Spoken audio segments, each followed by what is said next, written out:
Perkenalkan, nama saya Loki Sukanda Simanjuntak, saya dari kelas 11 MIA 1. Di sini saya akan menjelaskan sedikit tentang materi PKN kelas 11, yaitu pada bab 5 yang berjudulkan mewaspadai ancaman terhadap kedudukan negara kesatuan Republik Indonesia. Menelaah ancaman terhadap integrasi nasional, perlu kita ketahui bahwa posisi silang negara Indonesia tidak hanya meliputi aspek kewilayahan saja, melainkan meliputi pula aspek-aspek kehidupan sosial seperti yang pertama, penduduk Indonesia berada di antara daerah penduduk padat di belahan utara dan daerah berpenduduk jarang di belahan selatan. Yang kedua, ideologi Indonesia terletak antara komunisme dan liberalisme. Yang ketiga, demokrasi Pancasila berada di antara demokrasi rakyat di utara atau Asia Daratan bagian utara dan demokrasi liberal di selatan. Yang keempat, ekonomi Indonesia berada di antara sistem ekonomi sosialis di utara dan sistem ekonomi kapitalis di selatan. 5. Masyarakat Indonesia berada di antara masyarakat sosialis di utara dan masyarakat individualis di selatan.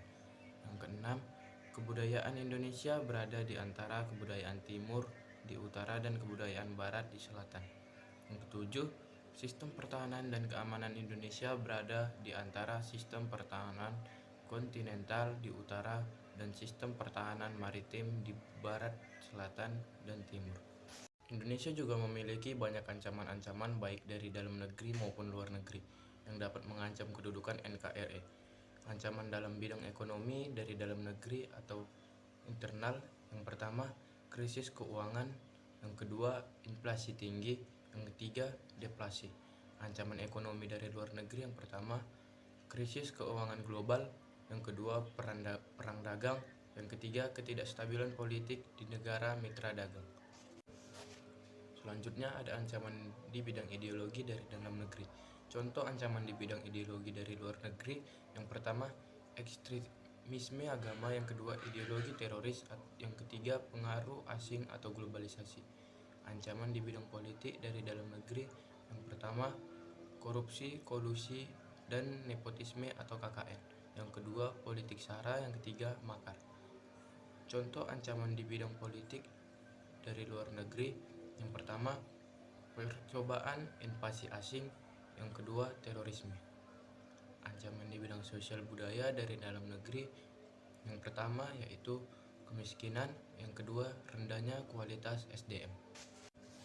Ancaman di bidang sosial budaya dari luar negeri, yang pertama, gaya hidup konsumtif, yang kedua, sifat hedonisme, tiga, sikap indung individualisme, empat, lunturnya nilai keagamaan.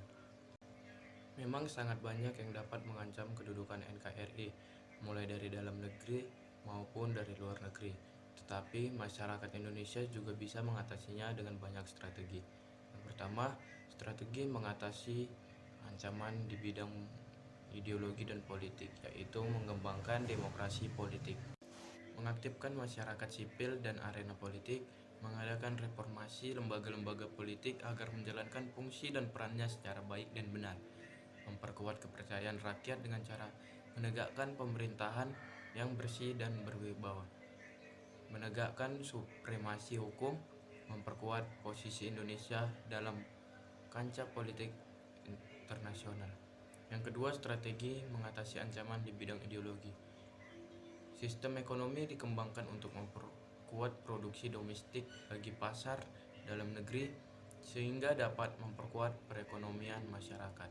Kemudian, pertanian dijadikan prioritas utama karena mayoritas penduduk Indonesia bermata pencarian sebagai petani. Industri-industri haruslah menggunakan bahan baku dalam negeri sehingga tidak bergantungan dengan impor dari luar negeri. Selanjutnya, perekonomian berorientasi pada kesejahteraan rakyat. Artinya, segala sesuatu yang menguasai hajat hidup orang banyak harus terjangkau oleh daya beli masyarakat. Kemudian, tidak bergantung pada badan-badan multilateral seperti IMF, Bank Dunia, dan WTO.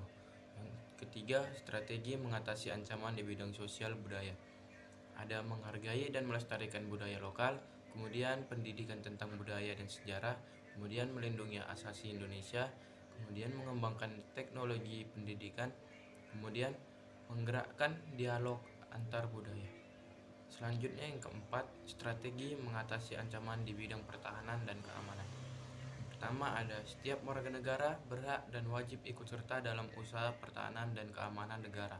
Kemudian, usaha pertahanan dan keamanan negara dilaksanakan melalui sistem pertahanan dan keamanan rakyat semesta oleh Tentara Nasional Indonesia dan Kepolisian Negara Republik Indonesia sebagai kekuatan utama dan rakyat sebagai kekuatan pendukung.